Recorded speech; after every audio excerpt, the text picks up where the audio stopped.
કેમ છો મિત્રો? જય શ્રી કૃષ્ણ. આજે આપણે સાદા બ્લાઉઝની નવી રીતથી બાંય બનાવતા શીખીશું. બાંય બનાવવા માટે સૌથી પહેલાં આપણે આ પાછળનો જે ભાગ વધારે હોય એ ભાગ લેવાનો છે. પાછળનો ભાગ લઈશું. બાંયમાં બાંયની લંબાઈ અને મોરીની જરૂર પડે છે ને પહોળાઈની. તો પહોળાઈ માટે આપણે આ ખૂણાનું માપ લઈશું. આને મૂંઢાનું માપ કહેવામાં આવે છે, જેને આપણે આર્મહોલ કહીએ છીએ. તો આપણે બાંયની પહોળાઈ માટે આ ખૂણાનું માપ લઈશું. આનું માપ આવે છે 7.25. આ માપનો આપણે બાંયની પહોળાઈ માટે ઉપયોગ કરીશું.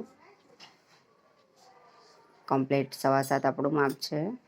હવે આપણે કાટખૂણામાં આડી ઊભી લાઈન દોરી સીધી લીટી દોરીશું અને એના ઉપર લંબાઈ +1/2 ઇંચ, બાય લંબાઈ 10 છે, +1/2 એટલે 10.5 માપ લઈશું. એની નીચે લઈશું 1.25 પટ્ટી વાળવા માટે.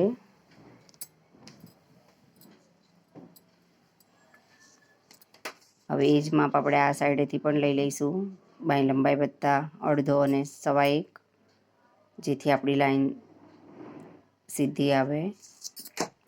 હવે આપણે લીટી દોરીશું સીધી.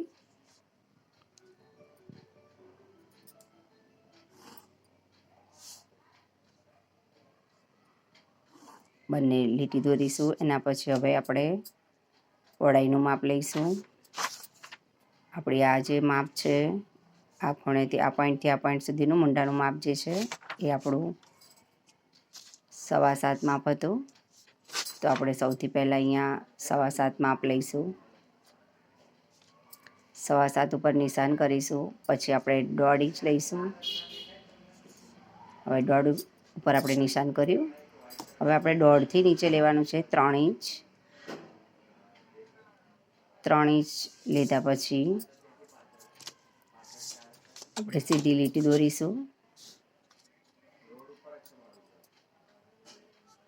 લીટી પૂરી નથી લેવાની, થોડે સુધી જ 2.5-3 ઇંચ જેટલી લીટી દઈશું. હવે આ ખૂણેથી આપણે ફરીથી જે આપણું મૂંઢાનું માપ આવ્યું હતું આર્મહોલનું 7.25, એ માપ પર નિશાન કરીશું. અને એના પછી અહીંયા આપણે 1.5 ઇંચ ફરીથી માપ લઈશું. હવે આને ક્રોસ લીટી દોરીશું.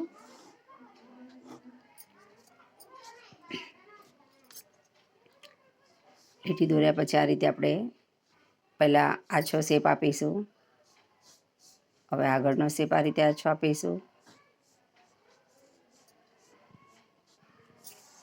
હવે આપણે આને ડાર્ક કરી લઈશું. શેપ બરાબર આવ્યો હોય તો પછી આપણે એને ડાર્ક કરી દેવો. આ રીતે પ્રેક્ટિસ કરવાથી પણ શેપ આવડી જતો હોય છે.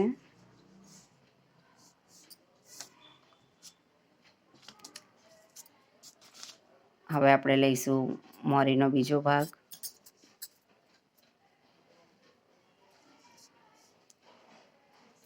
મોરીના 2 ભાગ કરી નિશાન કરું. એની બહાર લઈશું આપણે 1.5 ઇંચ એક્સ્ટ્રા. હવે આપણે જે 7.25 માપ આવ્યું હતું એ આપણી સિલાઈની લાઈન છે. ત્યાં આપણે તૂટક લાઈન દોરીશું. હવે કટિંગ લાઈન દોરીશું.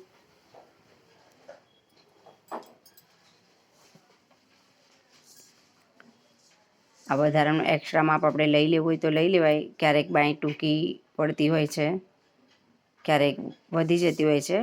એક્સ્ટ્રા કાપડ રાખવાથી કોઈ નુકસાન નથી થતું, પણ ક્યારેક ખૂટે તો આપણે સાંધો કરવો પડે, જેથી આપણે આ એક્સ્ટ્રા લેવું હોય તો લઈ શકીએ છીએ. એ બાંયની પહોળાઈમાં જ આવેલું માપ છે, પણ ક્રોસ લાઈન લેવાથી થોડી કાપડ ઓછું જરૂર પડે છે. હવે આપણે અહીંયા લખીશું બાય લંબાઈ +1/2 ઇંચ આપણે માપ લીધું છે. નીચે આપણે 1.25 ઇંચ પટ્ટી વાળવાનું માપ લીધું હતું.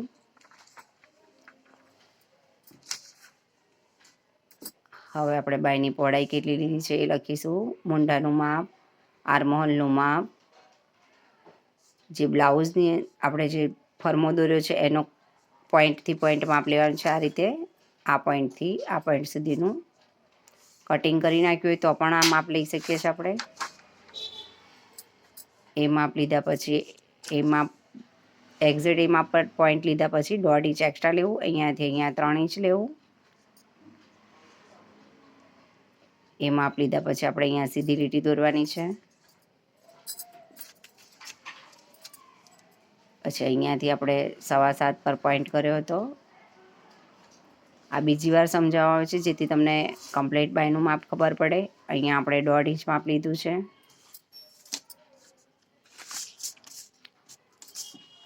એકવાર રિપીટ કરીને સમજાવવાથી જલ્દી ખબર પડે. 1.5 ઇંચ આ લાઈન જે આપણે ક્રોસ દોરી છે એ મૂંઢાના માપની લાઈન છે. જે માપ આવ્યું હતું એ જ માપ લેવાનું છે પોઈન્ટ ટુ પોઈન્ટ. આ નવી જ રીતની બાય છે. અહીંયા મોરીનો બીજો ભાગ લેવાનો છે.